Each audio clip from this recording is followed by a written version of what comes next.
Oh, so it's from the point of the crash. Well, at least we get like 3/4 of the game. I mean, obviously, we're gonna have to make some comments about what happened before this. We'll have to use our magical soothsaying or soothsaying. Is that a thing? We'll have to be able to figure it out. So, anyways, it looks like they sent most of their guys to this side. They've got, let's see, they sent the STRV over here, and they have a Combinator in the back. Looks like that's all that they have. So they just have 2 tanks on this side. And you have roughly 1/3 of your team. So that means they had 3 tanks that died, you know, in the northwest quadrant someplace. But it's actually pretty good, because you guys are fairly outnumbered there. So the best thing to do, typically speaking, would be to continue to clear this out. And then, depending on how quickly they proceed through here, you either push through underneath them, or you come back to get the resets. There we go.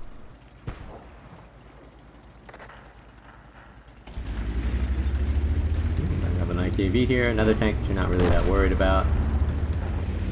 Although I guess you do. You are down to 300 health already. You still do want to be aggressive here, though. Unless you have some intel about guys in the back that I don't. See how they've come through this side already? So you can't actually continue pushing around through here for a couple of reasons, because you're not going to get there in time. By the time you get to a position to shoot them, you'll be too close, so you do have to go back.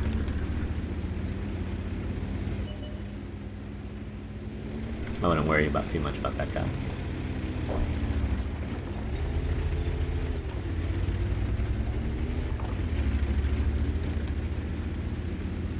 And then where this tank destroyer is technically not a bad position. I mean, you'd rather have that guy be, you know, the Chaffee light tank.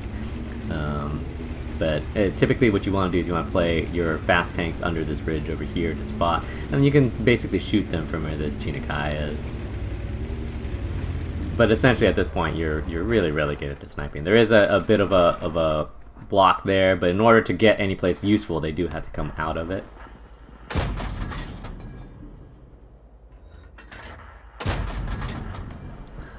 Oh my god.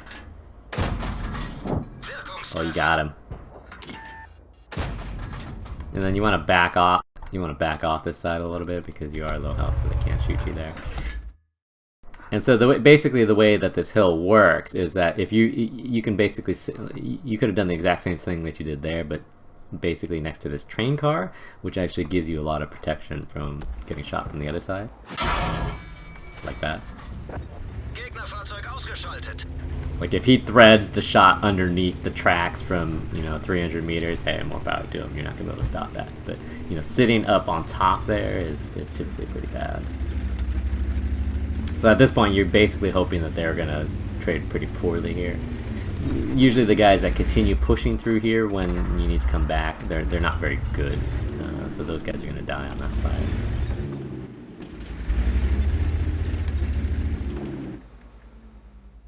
And so even what you're doing right now, like you could do this exact same thing from a little bit closer to the train and just be a lot more protected. You would spot the exact same stuff, you would just be a little bit more protected. And so it's just little bits of positioning like that end up being important.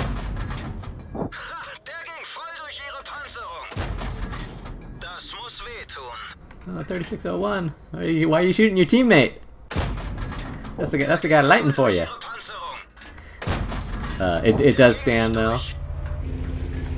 If you don't have Sixth Sense, you can also, depending on if you have enough depression, you can actually sit up here and shoot underneath the train tracks. It's very easy to shoot underneath things when you're close to them. It's very difficult for them to shoot underneath them from far away.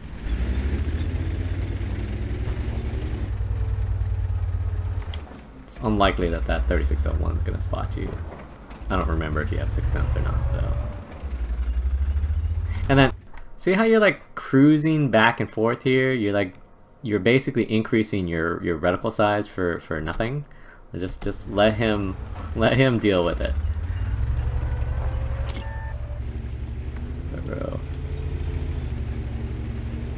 This Chinokai is in a better position to actually spot out there than you are. All you want to be able to do is put fire support for him, and then again, like I said, playing next to these train cars is much safer for you than playing out here in the open. Because you do need to be able to get some damage out here. Because that 3601 is now getting up under the other one, the low one is now getting up underneath you. There's not a whole lot that you can do about that. But this guy, see, this is perfect. Although now he's starting to clear it, so you just got to keep retreating along this line to keep this train in between you and him, and that's really how you just start railing on these guys. And again, what I was saying is that you need to get these guys as they're crossing, because once they get across over here, they become much more difficult for you to hit. Well, this guy doesn't appear interested in shooting you, so fantastic. And it's the same thing exactly with this other guy. You can just continue propping yourself up here and get shots on him. You keep backing away from the trains, but you have to understand, the trains are your friend. The trains are so good for you. Like, that's where you have your advantage. And so eventually, right, these guys are going to be able to come up behind you, so you do want to be able to get this guy down. So I'm not entirely sure where you're going right now.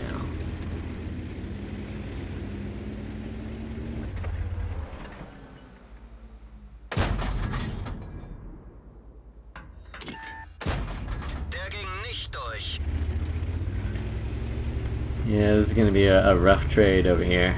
You basically abandoned your Chinokai over there, which is going to hurt a bit. This Wolverine's going to be in the back here covering this T-150, which is going to make this more difficult for you rather than less.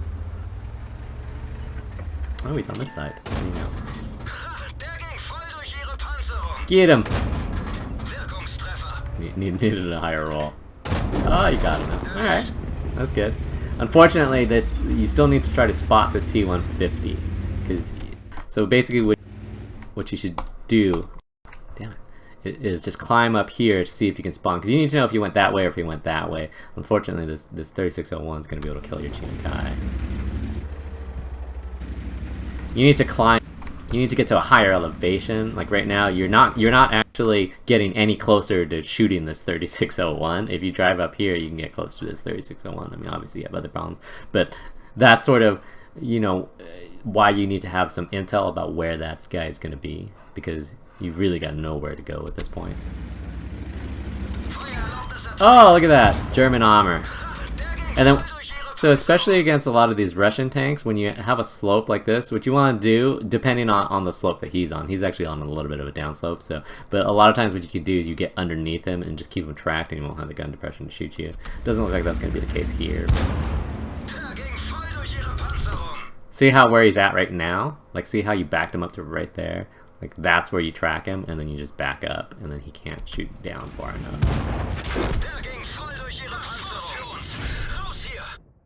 Yeah, unfortunately we didn't get a whole lot out of that one. I don't know how instructive it's gonna be as a replay review. We just didn't really see enough to make comments about anything other than the sort of mid to late game where you basically have to drive back. But you know, I think a lot of people don't, you know, we saw this earlier in the stream tonight, a lot of people don't know what to do. Like, it's very easy to get these guys as they come in. You basically just have one spotter. Well, all you really need is one. And you just need a bunch of snipers sitting behind that train, and they can just wreck, because there's nothing that can push there, right? And then all you have to do is figure out ways to keep them from getting up underneath you. Unfortunately, very few players are very practiced at that, and that's one of the things that you do need to do, though, is practice just sitting here and being able to cover the cap. If you've got somebody spotting for you, let them do their job, and you do your job. You know, and that guy is depending on you to deal damage to those guys, and so that's one of the things that we gotta talk about there. All right, so anyways, we'll get through that one quickly, and we'll go on.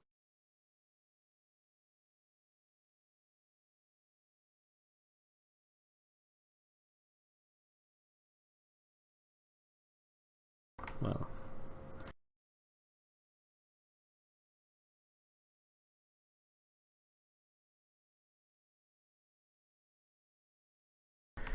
So unfortunately, we didn't, like I said, we didn't really get to see a whole lot there, but that'll happen. Again, it's really one of those things. Just if you get a little bit more practice on defending that cap, Especially if you play, organized play like Clan Wars and things like that, where you're playing live oaks a lot.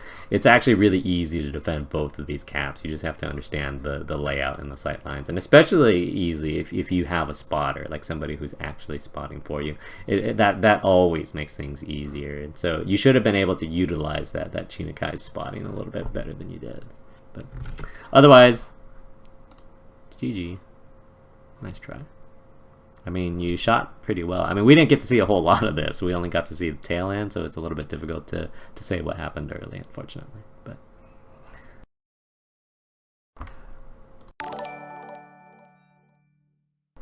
it happens.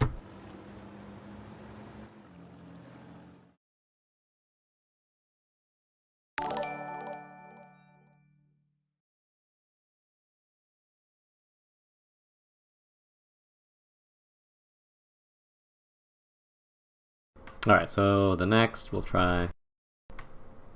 Oh, I was like, wait, what happened to my game client? Oh yeah, I closed it.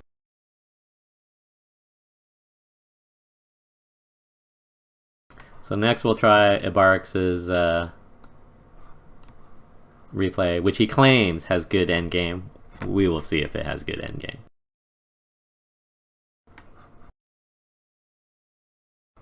We'll be the judge of that.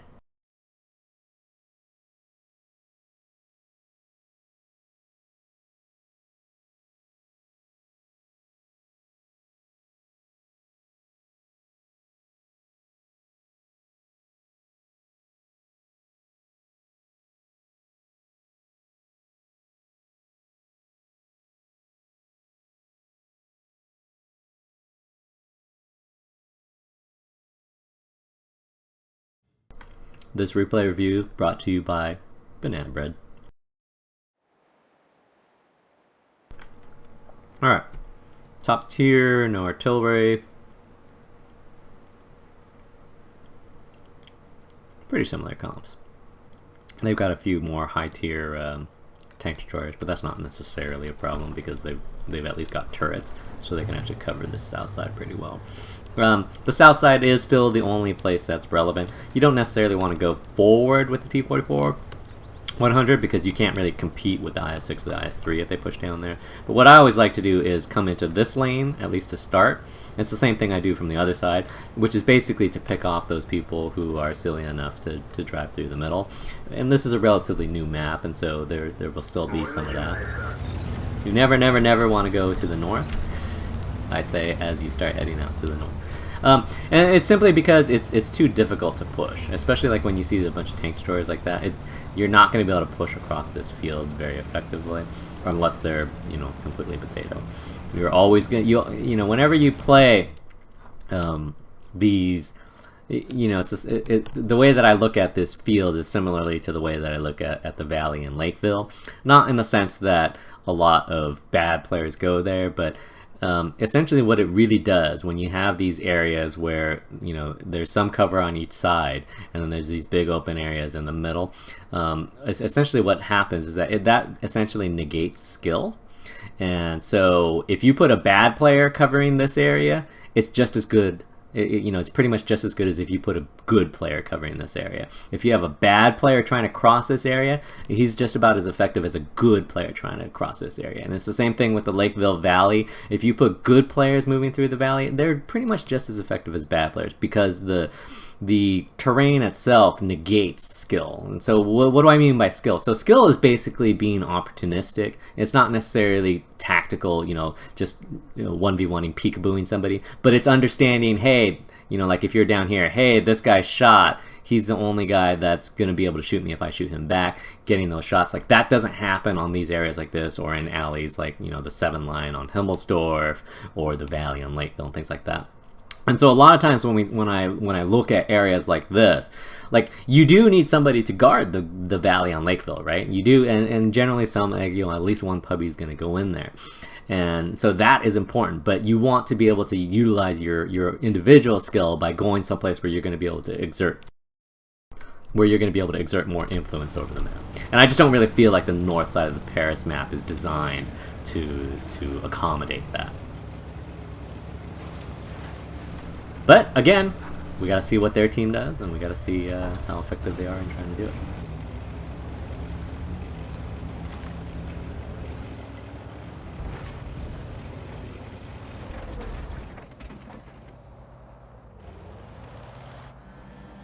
And it really is one of those things where, like, if you think you can get across early, then you probably want to get across early, because going across late, you know, usually isn't going to help you.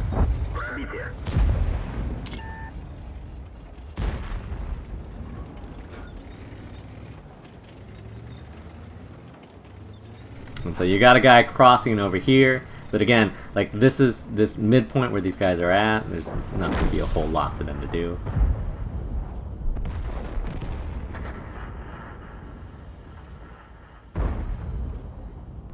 They do have a bit of a weakness because these guys aren't really on this corner over here.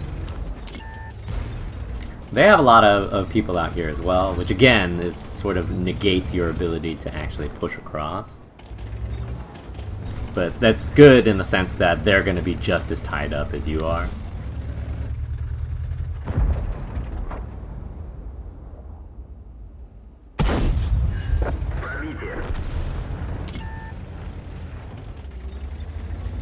So you're getting some opportunistic damage here, but you're not really changing the complexion of this side. Like, see how this guy IS-6 is flanking right there? Like, that's a move that changes games, right? The ability to actually push through flanks and be effective like that. Like that, what that guy just did is important, and that's what you need to be able to do. And you're just, you know, one is that they've got a decent number of guys out here, but again, that sort of is part of what I'm saying, is that it's just too easy for them to completely negate you. And you go, oh, but I'm dealing damage. But I mean, it's not relevant damage. You're basically dealing opportunistic damage to the back line while your team is getting flanked. And that's just not super helpful for your team. So we'll wait. And the question is, how long do we wait? So, you know, this is one of the things that we talk about in the stream. Like, how long? Like, you have to understand that your guys are dying over here, right? And you've got nothing better to do, so you can watch your guys die. And so the question is, what do you do at that point? And so really, at any point along this timeline, you need to just start thinking about, okay, I got to get out of here. I got to go back. I got to try to salvage this, because I don't think that I'm going to be able to push across here because they've got too much. Right, but you know, we had an opportunity down here because they had so many guys up here. It's just I haven't really been in an effective position.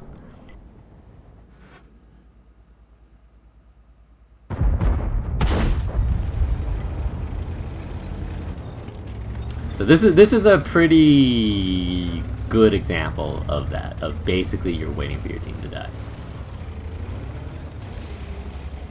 and then there's very little chance of you. I mean, you could theoretically save them, but so for some reason you're still pushing across this way. You really need to try to save these guys over here. I mean, these guys are sitting far enough back that they're not gonna do anything.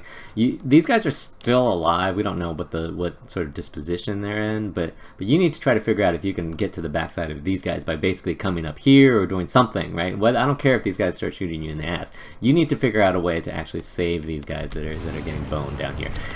You'll see this a lot where and you know, I talk about this a lot in the stream, where it's about prioritization. Is this T-34-3 hurting your team?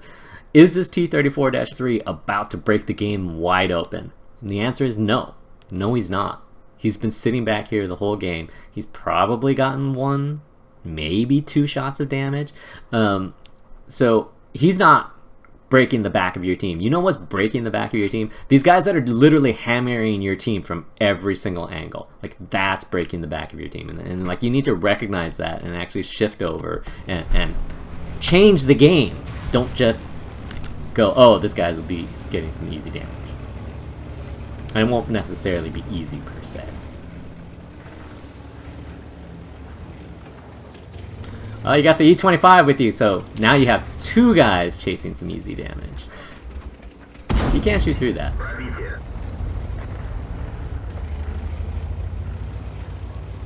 And so yeah, this is just horrible strategic play. I mean, tactically it's good. You know, you guys are both going around different angles, although the E-25 kept driving forward and you really didn't. But strategically, this is pretty much the worst thing that you could do. And this is what I have a problem with in terms of a lot of players.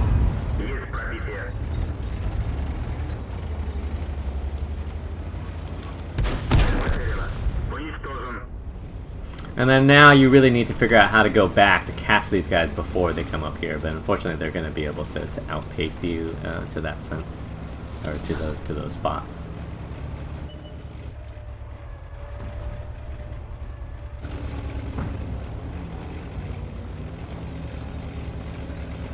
So now, right? Okay, so this is the complexion of the game. Now, this guy's gonna die. There's nothing that you can do about that. That guy's gonna die.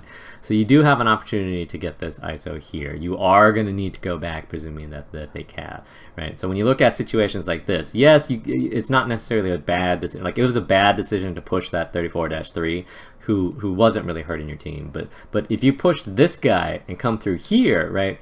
Theoretically speaking, somebody can get on cap with cap pressure. If they don't come back, you can come out here and screen.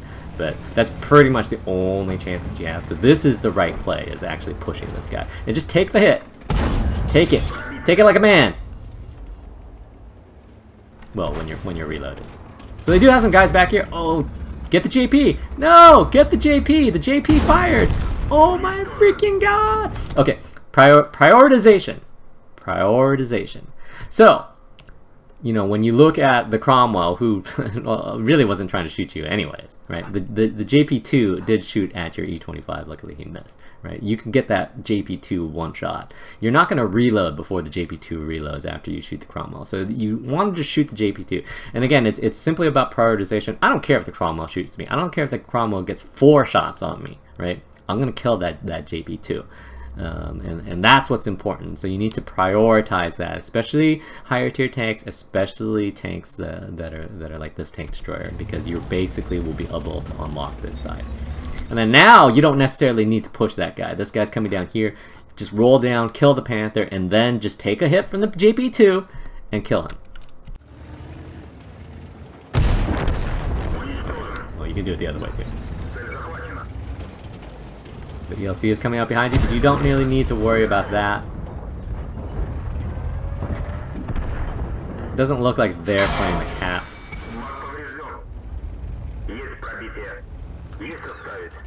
You need to turn around. You need to turn around. You need to, again, it's like their Roomba is not going to warp across this field, but you have an opportunity to get shots on these guys on the way in, so you want to reposition yourself to get that. You don't really know what the Roomba is, but the Sturber is one shot.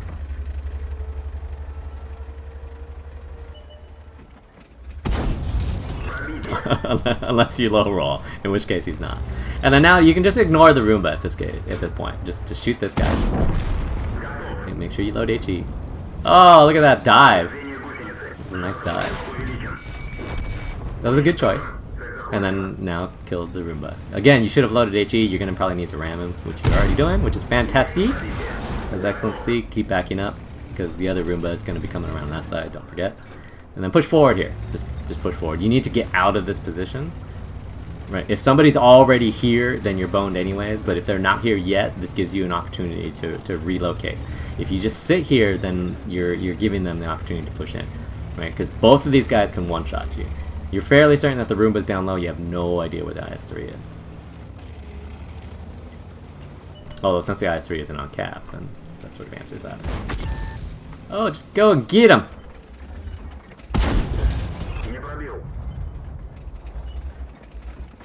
Getting a little bit more time. So, again, don't forget that you can shoot at the top of his turret. That's a better shot than the sort of angle that you're taking. Presumably the Roomba is gonna be coming up behind him. So the good news is that they're both together. The bad news is that you don't really have a good shot on this IS-3. So you can, again, you can pretty much dictate the engagements because you're faster than them, more or less. This shot that you're taking right now was completely pointless. Again, if anything, what you want to do is hold that shot, wait until he backs up, and try to snipe his turret before he shoots you. Like that's your at this point, that's your best shot, and then hope that you high roll him. Like the shot that you're trying right now, this is not the shot. Oh, luckily he's shooting HE. This is even better. You can theoretically shoot underneath there. Again, given that angle, that's a risky shot. And the Roomba came up behind. Okay. So anyways, so going back to the crux of the entire story. One of the reasons why I don't like playing the North is exactly for the reason why what you saw unfold in this game. So the South is really important for a number of reasons, simply because it's strategically the easier place to play out of. But it's sort of easy in the sense that basically these guys will front on the K line against each other, and then it's complex because the play basically turns on how people play these alleys right here, these 3 alleys right here. And that's why whenever you see me play this map, I'm always playing in these alleys, because I know that, well, I mean, depending on the tank that I'm in, right? If I'm in a heavy, I might be playing down here, but even then. And so what broke the back of your team was basically this IS-6. This IS-6 that basically drove around through here and just came up behind your team and owned everybody, and nobody was there to counter him. And so in the meantime, you were getting a lot of meaningless damage in the field, which again, dealt to these guys on the back line is not necessarily bad. And still, you had a chance to win the game. So your Super Pershings were still alive over here. Your Leo was still alive over here. They had all 3 of these corridors. They had a T-34-3 over here, and you chose to chase after the 34-3 with the E-25, which you really needed to do. If you honestly wanted to win the game, what you really needed to do was try to figure out a way that you could keep this cluster alive right here. These guys right here were probably going to die simply because they were already coming down this lane, but you potentially could have been able to keep this cluster alive by basically coming up here, right? And it would have been, you know, maybe the 34-3, if he was on the ball, would have been able to get a shot at you on the way up there. But then once you're up there, you have access to this back alley right here, right? And that allows you to clear that and basically clear off the back line for your guys. You didn't do that. You chose to go after the 34-3, which to me is simply meaningless damage, and especially since you wasted 2 tanks to chase after him. And yeah, you killed him, and you killed him relatively efficiently, but at what cost, right? You completely decimated the South, and to me, that's the biggest strategic error that you made in the game. So even coming up north here isn't necessarily bad, but once you see how things are unfolding down here, you can't stay here. There's no excuse for staying on this side of the map. You need to. You still had an opportunity to save some of those guys, and that could have made the difference in the game more than, you know, chasing after the guy. So as far as coming up here, like I said, I don't think that it's a very good play because I think that this area negates skill, as I was saying. But even though you did, and again, like I said, you did get some free damage, which in a sense is good, except for the fact that it was on these backline guys, which didn't really help anybody that was fighting anything face to face. But the critical flaw was not coming to help your guys when you still had an opportunity to, in my opinion.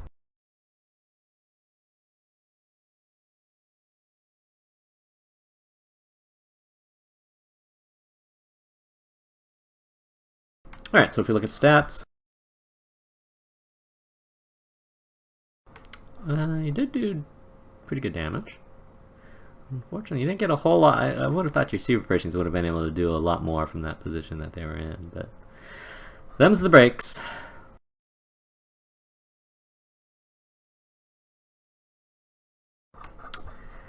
GG, nice try.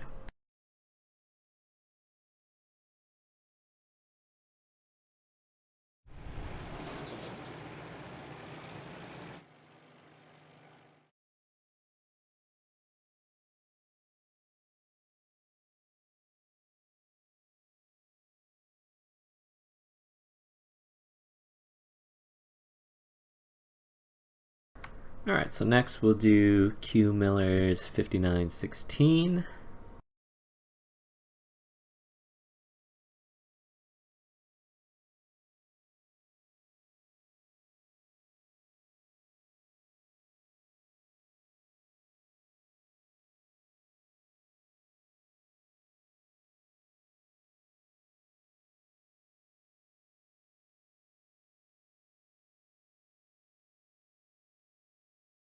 Well, I think when you look at replays like that, it's not like you are thinking that in the stream of consciousness while you're playing it. I know that you weren't sitting there thinking, "Oh, look at all this damage I'm getting on the back line," but when we do these replay reviews, or when you consider any sort of map that you or match that you just played, like a lot of what you should be considering is, like, especially for losses, is, is there any point in that match where I could have changed the way that the battle unfolded, and that's sort of an important question to be able to ask yourself. And so while that might not necessarily be obvious as you go through the motions, the more that you, after the fact, or during these replay reviews and things like that, the more that you recognize it when it's pointed out to you, whether you recognize it yourself or someone else points it out to you, the next time that you're in those situations, hopefully, what's supposed to happen is you're supposed to be in that same situation, not necessarily on Paris, it could be on any map, right? Where you're in that same situation where you're just like, I'm getting some shots on these guys on the back line, but I'm not going to ever make progress on this side, and the shit's going down on the other side, and the game is being decided on the other side. So I have to make a decision about, what I want to get out of this match, and hopefully the next time those types of situations come up. And you can't always get out necessarily. Like, let's say you're holding one side, and those guys weren't on the other side of the map on Paris, but they were right up on you. So it's not like you can leave, but you're holding them back, right? So if that's the way the situation is, then okay, you can't really leave. All you're really doing is you're just preventing them from steamrolling that side. But that wasn't the case there, right? They weren't just on the verge of pushing across and owning you guys on the north. They weren't pushing at all, right? They weren't concerned at all. So, like, when you look at those situations, you need to be able to judge that and be like, it's going to be difficult for me to push here. They showed no willingness to push out here at all. Some bad stuff is going down south, so I need to think about how I can go and help. I need to think about whether I should be helping those guys, I guess is what I'm getting at. Alright, so on to the next.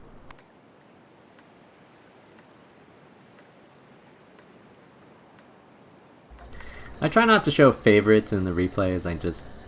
I try to pick a smattering of tanks and skill levels and whatnot. It's not like, oh, I recognize your name, so I'm gonna watch your replay. So this is encounter. You can actually play either side in a light tank, regardless of standard or encounter. If you come across to this side on, oh no, this is assault. Sorry. All right, hang on. Let me load my brain for assault. So yeah. So a lot of this, particularly in a light tank. So the way that assault works is that, so the cap is on this side, obviously, you guys can see. The spawns are split. So, and we had this discussion the other night, I think it was during the Q&A, about how to play assault maps, whether you're assaulting or defending. And one of the things that I've always said is that basically when you're defending on an assault map, you don't want to hang out near the cap. Generally speaking, on every assault map, there's at least one side that you can go to that if you secure, you're going to have an advantage to win the game. And on Erlenberg assault, it's actually this east side. So what you want to do is, if you control at least this quadrant, that's fantastic. If you control this side, the east side of the map, then you can really lock people down, because it's really difficult for them to just roll onto this cap, because you can have people just basically stashed back here.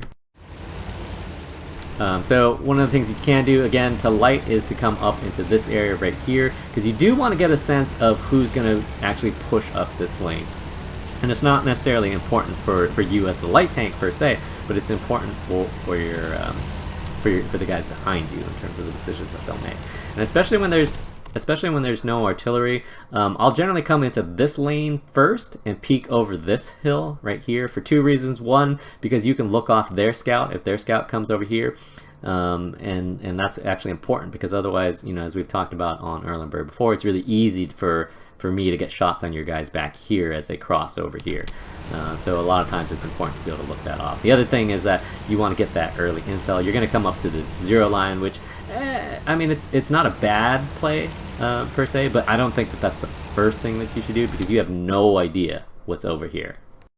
And like, for example, if they push somebody into this pocket right here, especially because there's no arty, this hill right here will prevent these guys from shooting them. The Noshoran could theoretically shoot him, but they'll be able to just basically sit in this alley right here and shoot at you when you're on this hill, which is sort of the danger of playing this side. So typically what I like to do, again, as I was saying, I like to spot this side, but even if you spotted nothing there, you can come over here, but this side you need to make sure that once they own this, you can't be on this hill.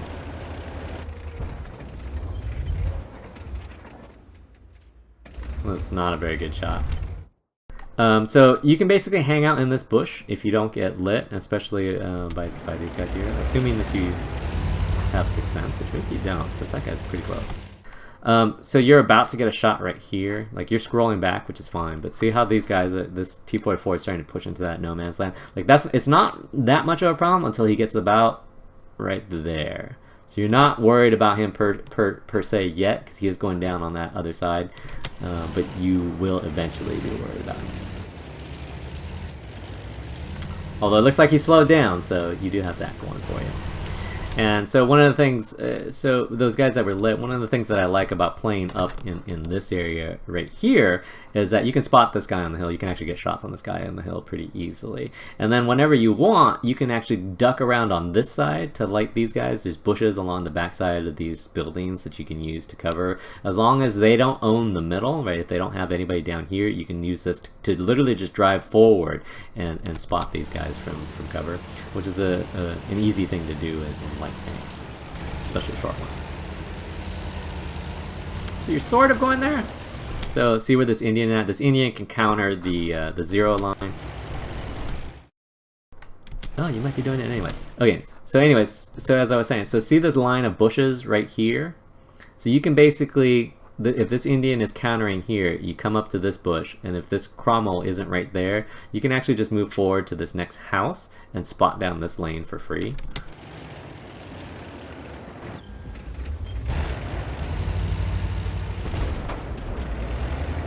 I'm guessing from the way that you're playing that you don't have 6th sense. Although maybe not. I don't know. Kind of hard to say. And so you are sitting out in the open, but you can do the exact same thing from inside this bush. So like, let's say this KR had optics or something like that. He can't spot you if you're there. He just can't. So, you know, it was like the game with ekawalaski where he was maybe like 5 to 10 meters away from the train. It's like micro positioning is still important, especially so you can come up in this groove. You can actually get shots on that Cromwell depending on how much depression you have.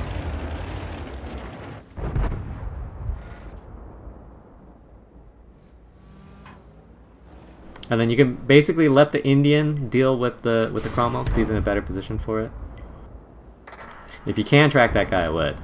Oh, he turned. He turned. You'll never hit the shots that you don't take. There's some tanks that you do want to conserve ammo on, but not a whole lot. Probably also don't need APCR for the 25/2, but now I would get the 25/2. I wouldn't worry about that guy. Like so typically speaking, you know, and again, this goes back to sort of target prioritization. You always want to prioritize the guy that's getting away, right? Like this guy, whether he sits there, I mean, he could theoretically move back, but like you want, especially the higher tier guys like that 25/2, you want to get him down a little bit lower as much as you can. So the guy that's about to get away, you want to get shots on that, and then you can deal with the guy that's closer.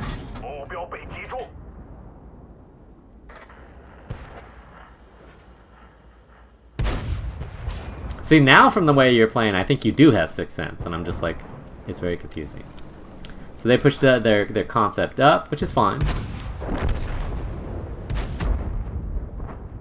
They have their Cromwell over here, which again is also fine, but you need to be like you're targeting this super Pershing from 300 meters, whereas you have a Cromwell at, where is he? 50 meters. Like this is the guy that you should have seen. There we go. Heyo. And again, APCR is probably a little bit excessive.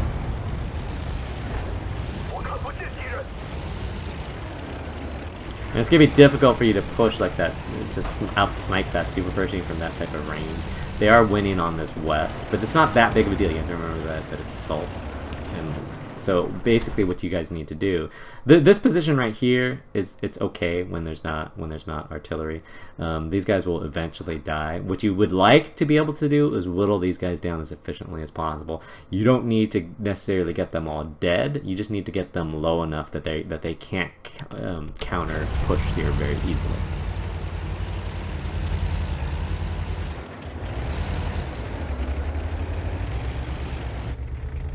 Yes. I'm guessing that there's no Sixth Sense because when the Cromwell drove up to you here, the Sixth Sense did not go. And then, so, see where the super Pershing is positioned? You know that you have guys in the middle, so you know there's no threat to you from the middle. So you can actually run underneath here pretty far to get up behind this T-44 if you wanted. You can also sit behind this building if you wanted and force them to deal with you. You're fixating a little bit too much on this super Pershing that's on the back line. That's not a very good player. Like, even if he just stood out there, just basically sat out there and just let you shoot at him the entire game, it would be very, very difficult for you to kill him from this range, right? Because you're not going to be able to just snipe him from that range. So you're a little bit too fixated on a guy that at this distance you're not going to really be able to affect. I mean, you could literally just YOLO into this guy and you would be more effective than you would be at sniping at this guy. So you need to try to figure out ways where you can potentially put some pressure on. So see, moving forward here is great, but now is when you actually want to be a little bit lower on this hill, because now you're starting to venture into areas where these guys back here are going to start to be able to get shots on you, which is why I was saying, because you do own this middle area here, it'd be very easy for you to come down here, right, and be completely safe. Now they might have some guys back here potentially, and if they do, you basically just peel off and go into these houses and then back off and plot another route. But if they don't, then all you have to do is just pull up here and just shoot this guy in the back. And then you're kind of sitting in these bushes, like these bushes are going to protect you, but this guy is right here. So you are going to be lit for the foreseeable future. Here we go. Oh yeah, this is what we're talking about. Almost. Like, and so, you know, the question I always ask is, so what's stopping you? Like, is there, do you know that there's something back here that's going to be able to shoot you? Like, if there's something right here that was going to shoot you, they were going to shoot you while you were sitting on the backside of this house.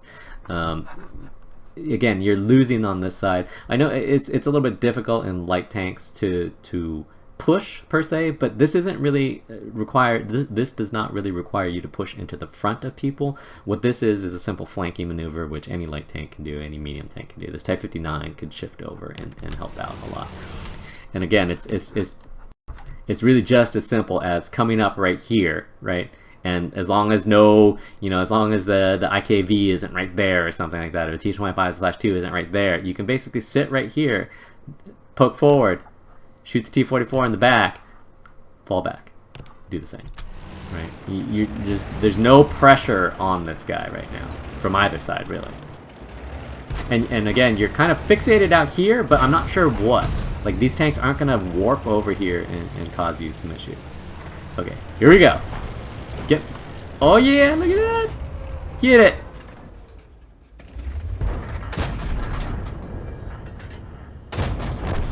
Unfortunately, it did cost you a, what was that? A 46. Which, not the best pushing tank, but what are you going to do? Okay. And so it's a very similar thing for over here, right? You know the two tanks there. You know you've lost this side. Unfortunately, your VK crossed this river here. He should have stayed on this side. Really, it's much easier to protect this area from over here. And so now, what you'd really like to be able to do is to whittle these guys down. They are relatively low health. You can't do it yourself, but you can put on some potential flanking pressure. The problem with this particular configuration is that it's pretty easy for them to YOLO you, because this Type 59 could potentially push here and deal with it, although he's relatively low health as well. But you're not going to necessarily be able to cover or count on this guy to cover you. But you do need to start thinking about how you're going to get around to this side, because you don't want to fight these guys frontally. You want to put some sort of pressure where they at least have to think about the, oh, okay, now you just YOLO. Now's the time to YOLO.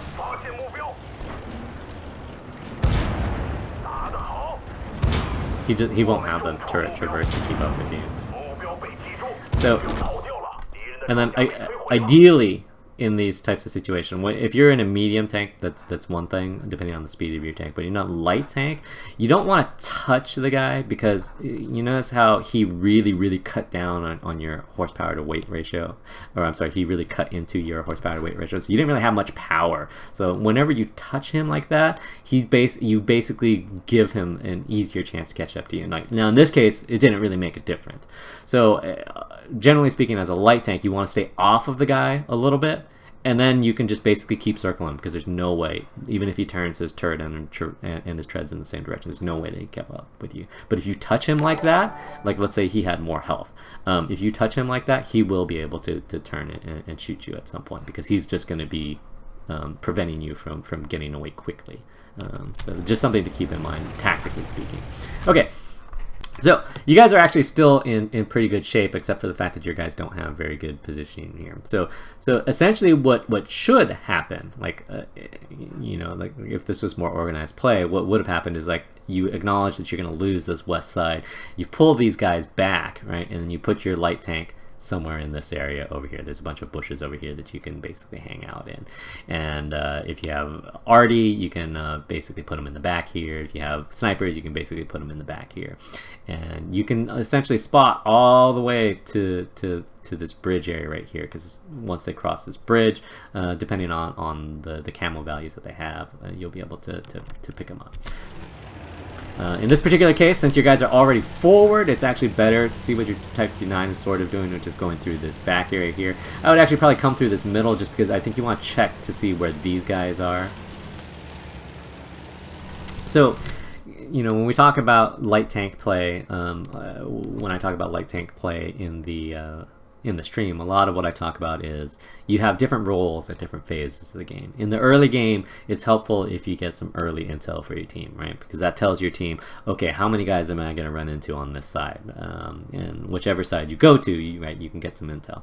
And so that's what you're really trying to do. In that sort of mid-game, you're trying to be opportunistic, right? You're trying to figure out, okay, can I get flanking shots? You know, can I get easy flanking shots on someone? Do I think that somebody is crossing the open where if I light them, that my team will get opportunistic shots?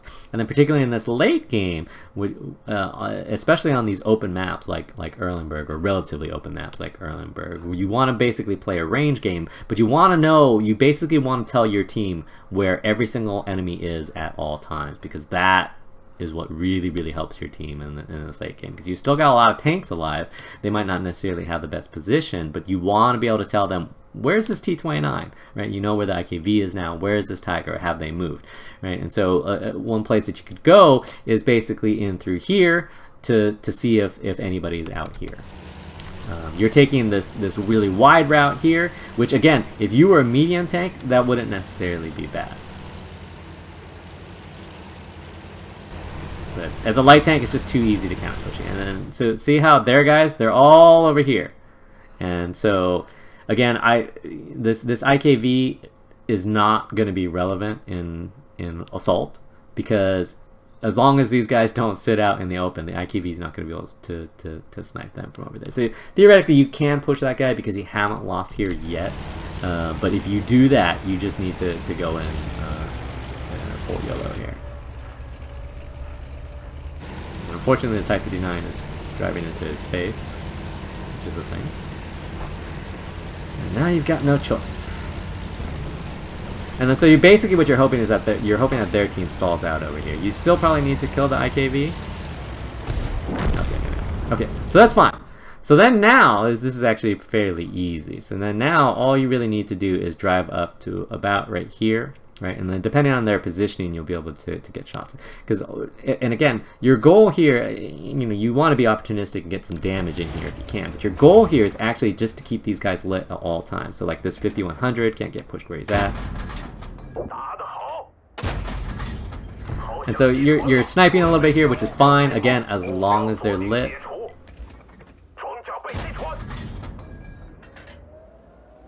You need to move forward. Like these are not good. These are not quality shots. And again, like as I was saying, once you get into this area right here, you'll get really easy shots into the back. Don't drive at them. There's no reason for you to. So driving closer to them doesn't, very, very rarely ever helps you in a light tank. Especially, you know, there's a lot of these guys that are reasonably low. And so really what you want to do is you want to play this distance here. And just, they're occupied by the enemy. There's no need for you to make yourself a bigger target at this point. If they were pushing your guys already, that's one thing, but that's not what's actually happening here.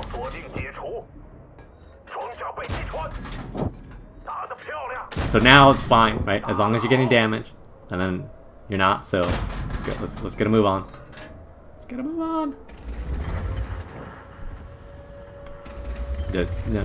And again, so you're still driving at them, which again is the big problem here. The problem is not them being lit, right? It's the same thing for this Type 59. This Type 59 very easily could be right here, just shooting these guys for 100% free. You could very easily just be right here shooting these guys for 100% free. And that's really where you guys need to be at.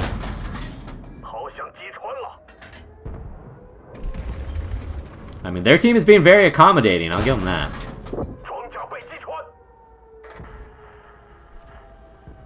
This is not a good shot. There's like a little post or something. So they are pushing now. And unfortunately, your team is not reacting very well. And again, closing this gap. Closing the gap is not your friend. Yes, you have more health than anyone else on the team, but at this point, the question is not a question of health. If you can get that tiger down, okay, yes, close the gap. But short of that,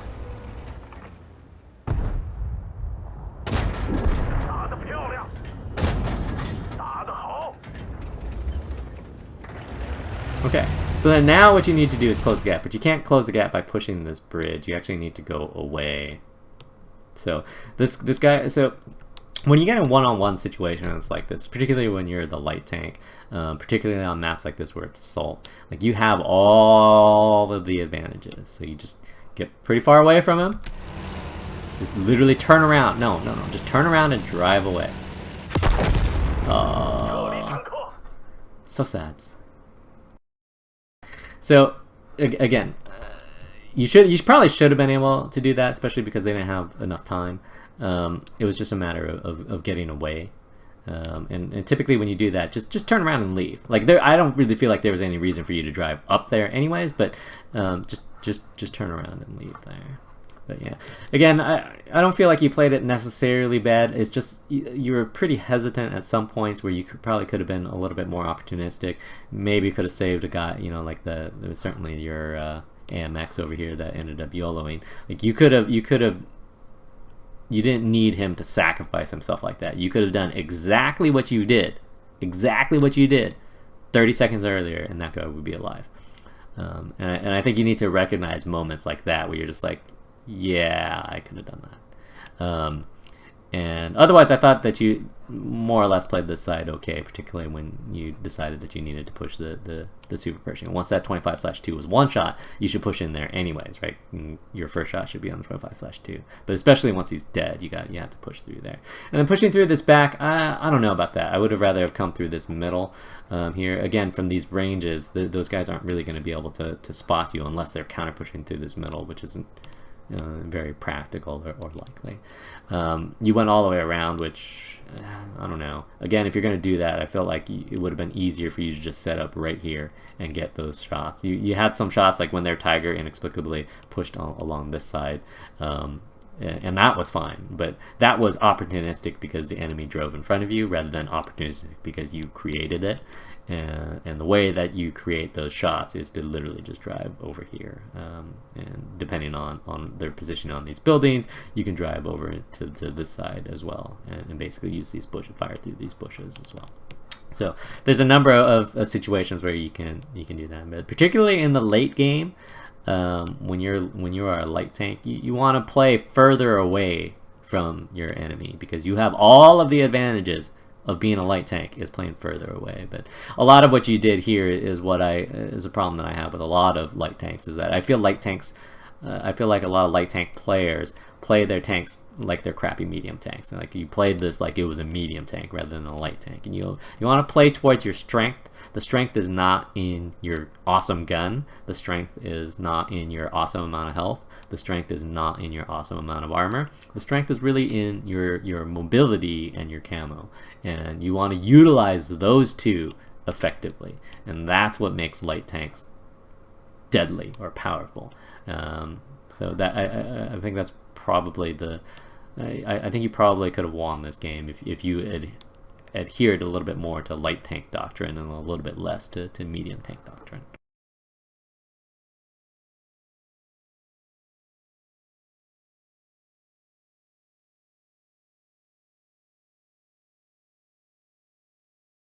Alright, so if we look at stats, oh, Type 59 did better from the middle than I thought he would. Although I'm guessing a lot of that was in the late game against those guys that were pushing towards the cap. But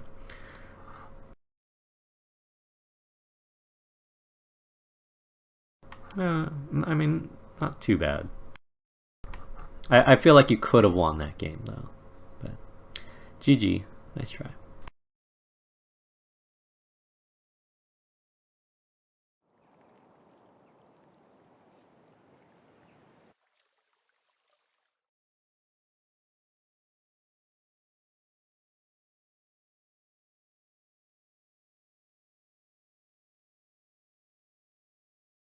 Alright, we'll do one more.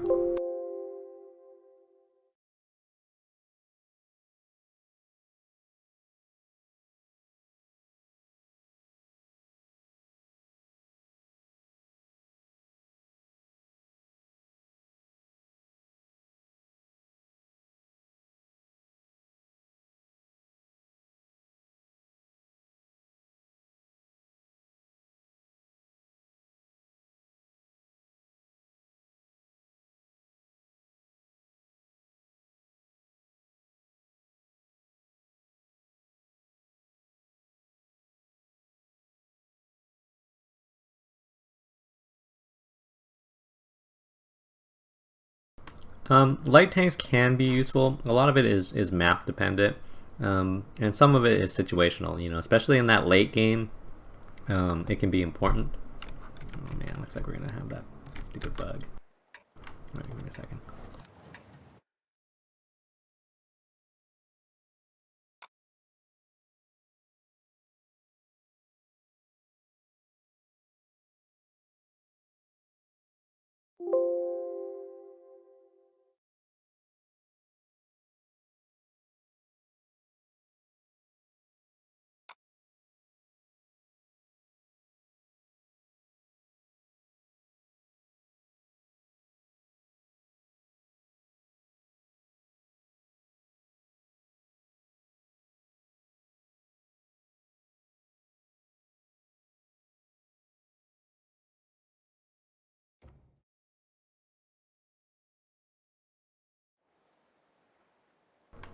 Alright, so mid-tier, singularity. Yeah, you got a better comp for the hill. So you're probably not going to be loaded in time to be relevant for the early guys that push the hill, but you can still push up here. I think it's important to at least start the approach here, and then see what your team is doing. I didn't know that Stag still played.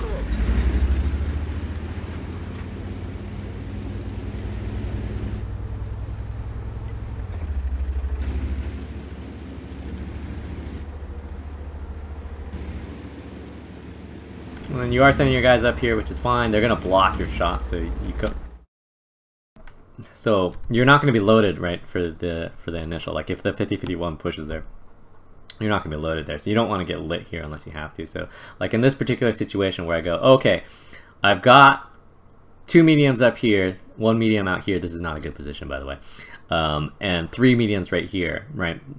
Chances are we're going to be able to take the hill. Go ahead and start cutting over here early, because you want to start getting out of this lane that you're in right now. They're not going to need your support here. You're not going to be able to support if they push early, and if they push late, you've got more than enough support there, or you could always flex back. And so you want to get out of this lane, in my opinion. But you got the hill free,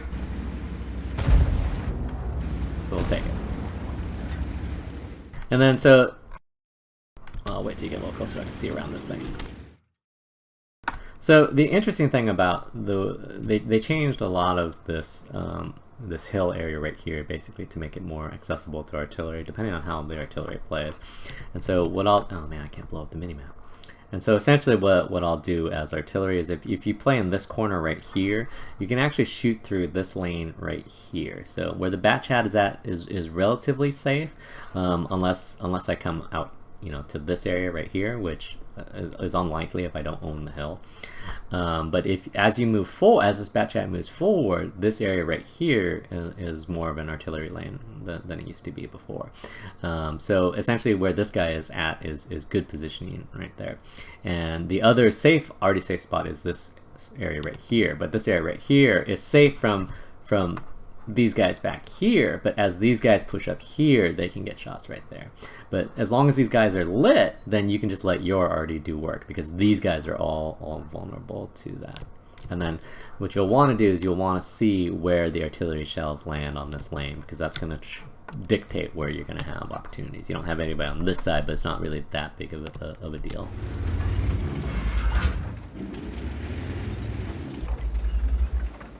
And it's unlikely that these guys are going to just charge here, but you want to keep an eye on it. You don't necessarily need to drive back and forth here. You can basically just be patient and watch and wait. Like in this particular game, you should be in a wait and see mode.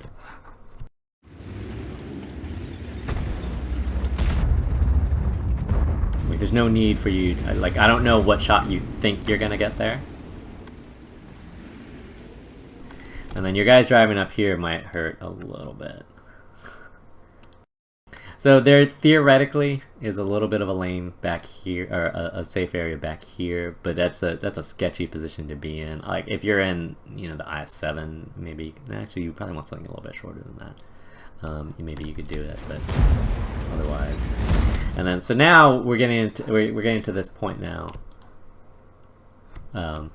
This guy moved forward. This is a precarious position where he's at right now, and so just really quickly, the reason why is because this is an arty lane in the back, and he can get shot in the front. And you know, one of the things that we always say about defensive micro positioning is that try to minimize the number of people that can shoot at you at one time. If you're gonna let this Luva shoot at you, right, be in a position where the artillery can't shoot at you as well, and then, you know, these guys, if they decide to push forward, then you can be like, okay, well, I don't want to get shot by all four of those guys. I'll take my chance with the arty. But don't sit someplace where multiple people can shoot you if you don't have to. The other thing that I was saying is that, okay, this is now the point where your team's doing a little bit of YOLO.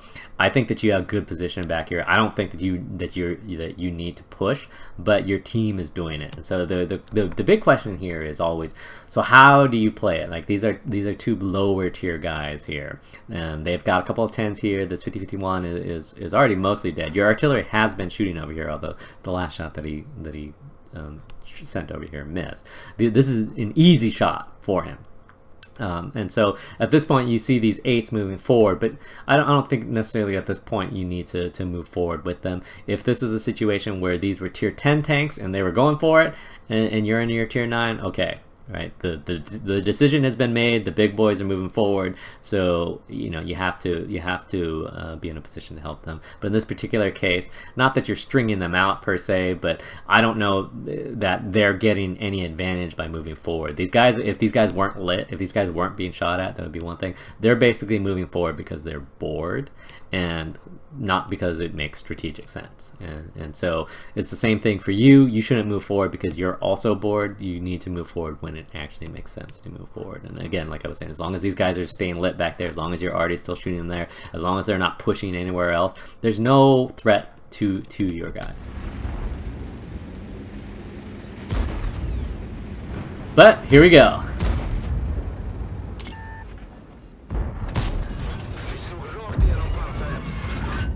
So Also, right now, just to keep in mind, you're reasonably safe from Marty unless he moved out. You're just not safe from anybody on that back line. But this is you know, part of the reason why I always say that you shouldn't, like, where this IS-7, the 50-51, where all these guys are basically. There's a number of reasons why this is bad positioning. One is because artillery can shoot you all day long. This bat chat can have you proxy lit from safety all day long, and you can get shot from a number of angles, which is why this is ultimately a bad position. Where this T-34 is at, he's not really getting anything. So,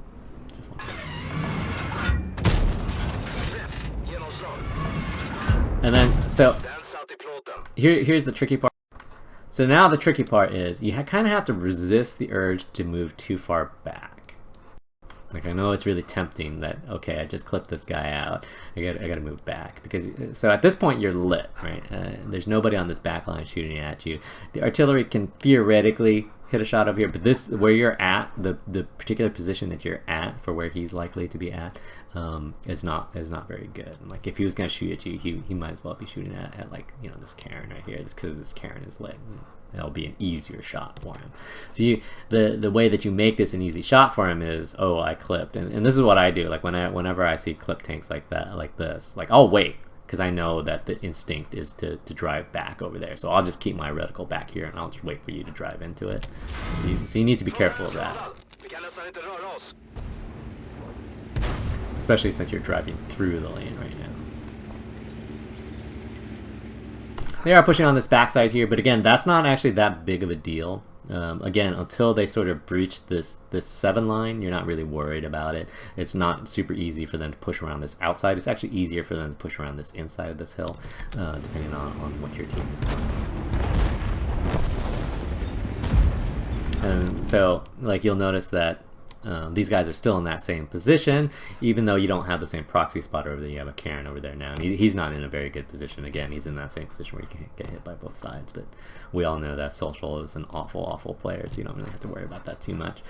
And these guys are getting shot at. So again, this is the exact same thing. As long as these guys are lit and dying, I mean, there should be no sweat off your back. Like, you should be like, all right, go ahead, just hang yourselves there.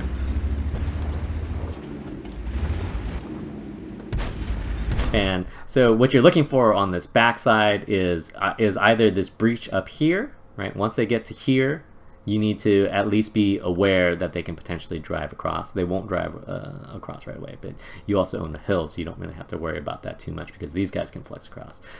You're still just basically, your goal is to keep these guys lit. So in theory, like let's just say, like if we were to make up things, like let's say the Cairn was the only guy on the hill, given his positioning and given these guys' positioning, you would probably think, okay, I should probably get up on the hill, because if this guy dies, then there's going to be nobody to proxy light these guys, and then, you know, the arty won't be just sitting there picking away at them. So that's something to think about. But again, like, to me, in this particular game, you don't need to do anything.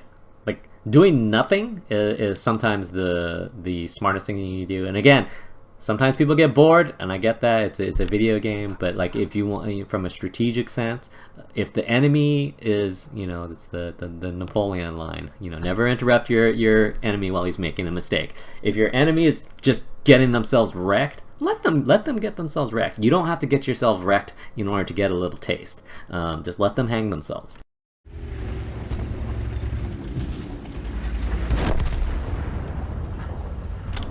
And so, you know, in that scenario that we were talking about earlier, like, let's say you didn't have your mediums up there, and you know that this Cairn is going to die. You want to get up there before the Cairn dies, so that these guys don't move out of their juicy position. And this is the appropriate play. Oh, they do have somebody in the back. Yes, a UDS. And then again, resist the urge to back up too much. You're never gonna get a good shot on that side. And then, so again, the reason why these tier 8s suffered is that, one, this is not a good position to put a bottom tier tank. This guy just hung out here too long, and that's bad given his position again because he can get shot from either side. And then again, you have to remember that you're backing through an arty lane. And then now the drawback is that if you didn't have anybody on the hill, then this juicy area where the enemy team is just killing themselves goes away, right? And then you have to figure out ways to generate. But since you still have mediums up there, you don't really have to worry about that too much. But, so you did lose half of your health there for one shot of damage, which is not so great. But again, like, I get that it's a video game, I get that you get bored, but you should understand that you didn't need to do that.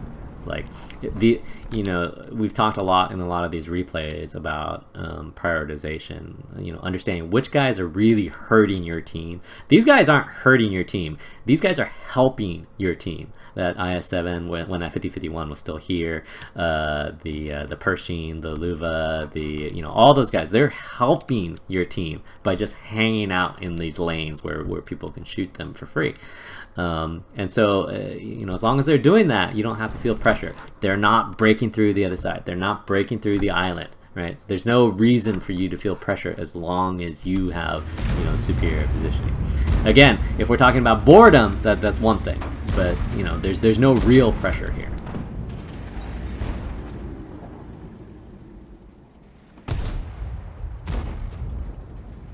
So their KV-4 moved to the other side. So that's something to keep in mind here. So now, theoretically speaking, you could potentially go up on the hill, but I don't know how much that's going to help. Like, if you didn't own the hill, you could do it, but I wouldn't actually worry too much about it. I'm actually not even worried. Like, you can abandon this side and not be worried about the IS-7 pushing these guys. He just doesn't have enough health, and they don't have enough of a return to actually get there.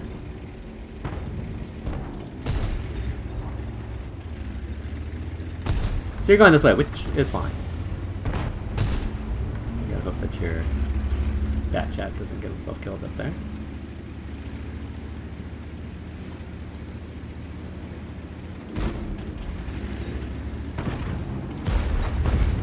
I'm 3-shot. No! Go get your shots, my man! It's like, I have no idea what you're doing here. Like, why were you willing to push into 4 guns? A minimum of 4 guns and an artillery lane right there. But you're not willing to push into a Tiger II and M103, both of whom have shot. What? So let's go back to prioritization. Or was this trade so bad that it scarred you for life that you're just like, can't push the tier 8. I can't push the one-shot Tiger.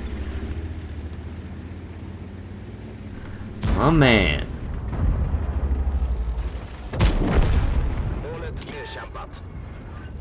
Always got you know. All right, I figured it out. You need this to be more of a challenge. You're like, I need more guys there. There's got to be more. The 263's got to be there. Yeah.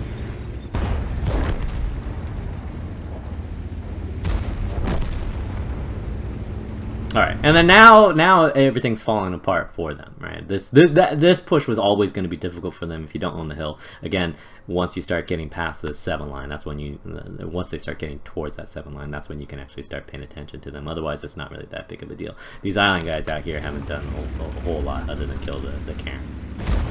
And I think they also killed the T-34. So now, okay, now we're going back into peeking into multiple guns. But in this particular case, it's not necessarily bad. The IS-7 is not one shot. Again, it would be pretty easy for your artillery to get those shots. So as long as those guys are lit, you don't necessarily need to worry about that. But at this point, right, a lot of their team is broken. Oh, look, speaking of arty, a lot of their team is broken, so you don't have to worry about it too much. Again, though, you do enjoy sitting in this arty lane, and it's just you're fortunate that Social is a bad artillery player, because I would have killed you by now. Because you literally passed through the same arty lane 3 times. Lit. Actually, it might have been 3 times. No, I think it was just 3 times. So you have a Scorpion going out wide, which is fine. Like these guys over here are going to be more difficult for you. Like, I don't think pushing this KV-4 in a slow tank, or this east side, sorry, in a slow tank is going to be the right thing to do. Like, you're fairly certain that the 263 isn't back here because he never shot you, which means that either he's right here, maybe, Or he's right here, more likely. Well, they do have a bunch of one-shot tanks here. But I don't know, man. He's a tier 8. I don't know. It's gonna be rough. Like that Tiger 2 almost got you.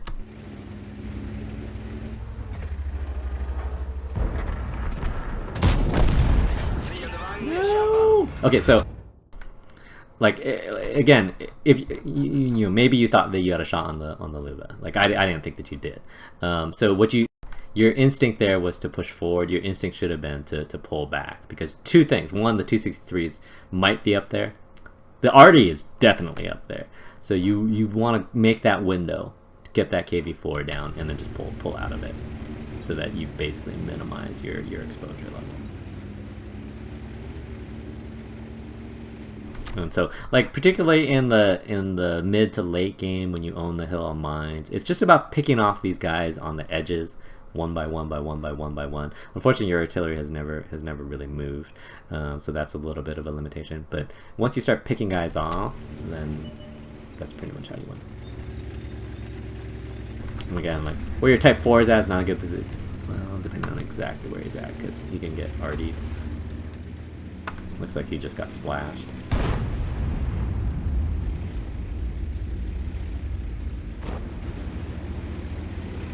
Or maybe no, even if the 4202 hit him with HE, I don't know if it would have done that much damage. Oh man. 4202. And then at this point, I would be fairly certain that the artillery shot at that guy. So you got this window where you can go up this lane for free. So I would think about that, because the guys on the hill are a little bit trashy. So what you don't want to do is basically go to this rock right here, because you're going to start limiting your options. What you don't want to do in this sort of mid to late game is get yourself stuck any place. Like, you don't want to get yourself stuck behind this rock. Again, that T-54 is not in the greatest of positions, so as long as he stays lit, you'll have shots into that alley. But because you have guys on this hill, they can potentially do that. Whether they'll do it or not is another story altogether. And again, don't forget that there's still tank destroyers back there. You can get that shot. You can get that shot. No. And again, backing through the exact same lane. Like, at this point, it's honestly safer if you literally just sat right there.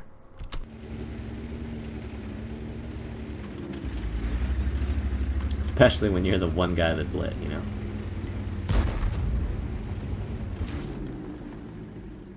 And so where your platoon buddy is going is actually a relatively good position if he can get the 4202 down. A lot of that is just at some point he needs to reload and then just literally drive across here to get shots, because the artillery is going to probably be in the back. You will never be able to get any shot on that guy unless he literally just runs away in the other direction. And even if he literally ran away in the other direction, I mean, short of him flipping his tank over the top of that rock, like doing a somersault, a handspring somersault over that rock, you're not going to get a shot on that guy. Doesn't matter how far he backs up. So what I would try to do is just peek out here, see if you can figure out where the T-54 is. Because you're already sitting back here going do do do do do, nothing to do.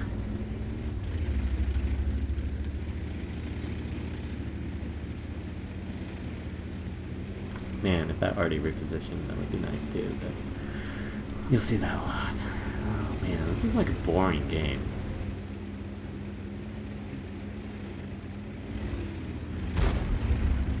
I don't think you ever win this game by going to the east side in a heavy tank, unless you're a relatively fast tank. Like if you're in an IS-7, you can potentially push these buildings here. And then the nice thing about getting to these buildings right here is that once you basically get into this lane on the 8 line where these 3 buildings are, well, it's a rock and 2 buildings, or it might be a rock and 3 buildings, but whatever. You know, once you get into this 8 line right here, if this guy's not watching this side like a hawk, you can basically get in here, be completely already safe, pull up to this building right here, and just shoot these guys in the back. And then these guys have a choice to make, right? They can either sit there and die, or they can push around this way, which will probably also result in them dying.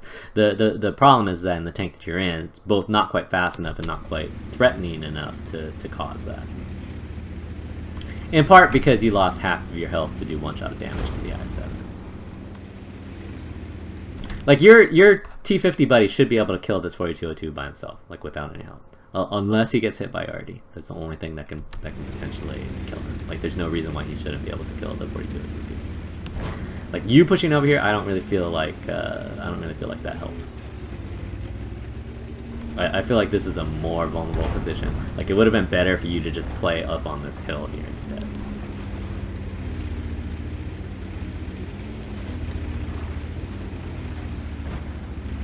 And so you have to also keep in mind that you have no idea where the 263 is. So, if we want to talk about this just from a purely strategic point of view, like going over here or even going up in here doesn't really help you, doesn't really help your team. If you want to play this strategically, what you really need to do is you need to go along this sort of coastline right here and then get to the backside of this rock right here. Right? And so the hope is that this T-54 isn't high enough to spot you from over here as you cross through this area right here before you can get to safety. And then once you get to safety, you can just shoot this 4202 in the back. But you haven't been lit now, which suggests that the 263 is not right there waiting.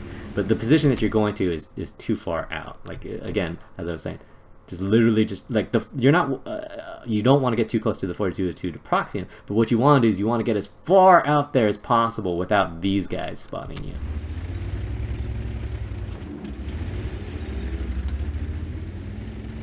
Oh my god, is he doing it? He's thinking about it. Oh, look at this maneuver. Okay, and then now you got lit. So then what does that tell you? That tells you that now there's somebody right there.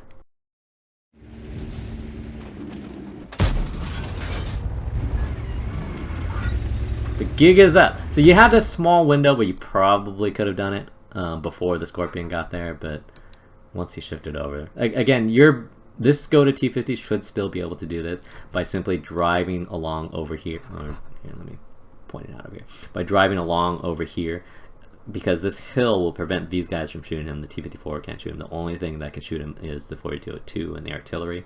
So as long as he doesn't get hit by artillery, he should be able to kill that guy. And then once this guy is down, everything else crumbles.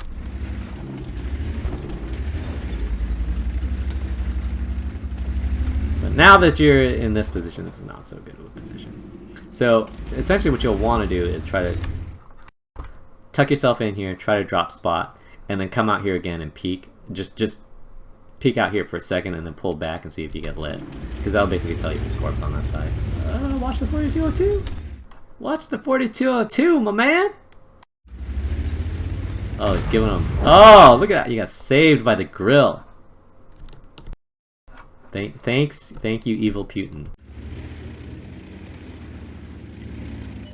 And you went. So I don't know why you think like this is safe. Like being close to this. This is not preventing. If the Scorpion is there, he's gonna shoot you. So you might as well. You might as well just drive around the rock. Oh my god. The throws are real.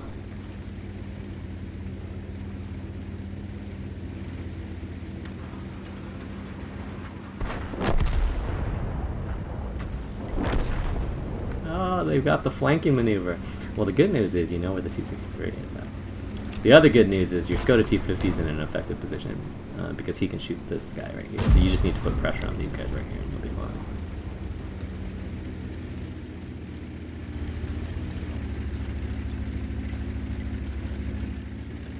Yeah, like you can tell that you're not used to playing in that area, which I mean it's fine. Take out the lower health tank because you can clip him. I wouldn't worry about the 263.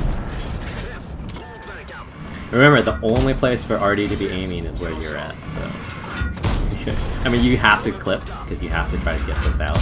No, don't push. Like, there's nothing that you gain from pushing there. What you want to do there is like this is the only way that you lose this is if you get RD crossing here, right? Just come back here. You're not going to be loaded in time to save that guy. Right? There's nothing that you can do. If he decides to roll off, then that's fine. He can save himself. But there's nothing that you can do pursuing forward here. Just fall back behind this rock where you're already safe, drop spot, and then drive forward. There's no reason for you to drive forward right there at all.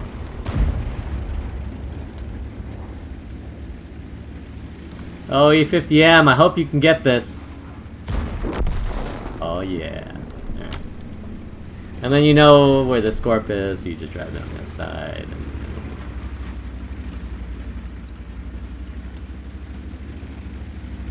Yeah, this has actually been quite the boring replay. Well, that was actually pretty close for a snapshot. Oh! I actually didn't even know there was another one. I thought he was on the other side. Did they have 2 Scorpions? So then what the hell did this guy run into over here? Oh. That's interesting. I didn't expect that guy to be there, to be quite honest. I thought that guy, I thought your platoon mate actually had him lit. Maybe I was seeing something else.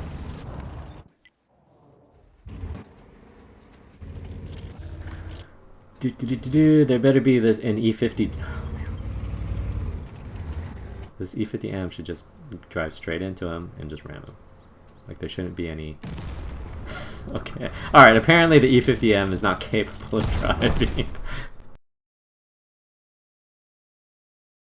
Alright, anyways. That should have probably been a much easier game than it was, especially since Social didn't really do anything to punish you guys on this lane. Like again, this is a really vulnerable lane that I think people really underestimate. And if you position yourself properly as artillery, you can really punish people on that hill. It's just that you usually don't get that much time to punish people in that area. But it's really easy to pick them off. You know, I pointed out where the bat chat was in the early game, where he was up there. There's this very narrow window where you're reasonably safe. Like, see where all these guys are dead. These guys aren't dead because of the arty, but where these guys are dead is basically it's an easy arty shot, and through this lane right here is an easy arty shot. So you want to basically be careful if you're lit passing through these lanes, especially if you're in more fragile tanks. But again, so a couple of things. So I know this has been a long replay, so I apologize for that. But a few interesting things happened, and one is that you can tell that your team got bored. In the early game, you had the advantage, you had position, everybody was fine. Their team was just slowly chop, getting whittled down. Right? When your team is doing work, just let them do work. You know, you don't always necessarily need to be involved in every single facet of every single game. Now, if it's going the other way, right? If your team is a team that's being whittled down, chop, okay, then you got to do something. But when it's the enemy team, you can afford to be patient. If they're not pressuring you, and they weren't pressuring you anywhere, they were just basically sitting out there saying, "Shoot me, please," right? And as long as your team is shooting them, and they're staying lit, and they're not moving, just let them kill themselves. And that would have made it a little bit easier. I know that it's difficult to be patient in a video game, but from a strategic point of view, that's what you should have done. You didn't need to go out there to clip them. But I understand you get bored. It's a video game. You're here to shoot tanks. You're not here to watch tanks die. But from a strategic sense, you don't need to do that. So like if for example, this game is meaningful, like if this was Clan Wars or Tournament or whatever, or something like that. If you did something like that, I would be like, dude, you're stupid. You can't be doing that. If the enemy is hanging themselves, you let them hang themselves until they stop, and then you go and chase them down. But in a pub game like that, that's fine. And then again, the positioning, like my major fault with you in terms of your positioning was going back and forth through this lane while you were lit. At the very end, like once it was only T54, then that's fine. But otherwise, you got to be careful passing through that lane because it is actually really easy to hit there. I really felt like Stag could have been able to kill that 4202 on his own. I don't think you needed to go over there. Not that you were very effective. You did drive over here, got lit by the Scorpion, and then got shot in the ass by him as you were running away. But that'll happen. And then he magically appeared over here. I was not expecting that. I was still expecting him to be over here. I actually thought that Stag had him lit over here, and so I was like, "Wow, you got shot by?" Oh, it's like, oh, okay. So that was actually surprising to me, but you know. Otherwise, I'm glad that you won, but that was kind of a boring game to be quite honest.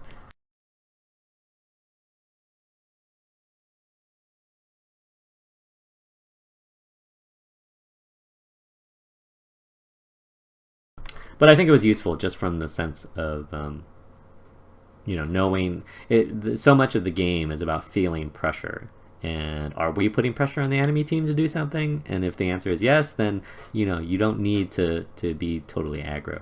But if it's going the other way, like for example, if you're on that other team, right, in the same position, then you're like, all right, man, we got to do something to break this because we're just slowly getting chopped down here. And whether that's the IS-7 just being like, all right, let's just push the hill, what the hell, or whatever the choice may be. You need to get something done. But when you're on the winning side of that, hey, no problem.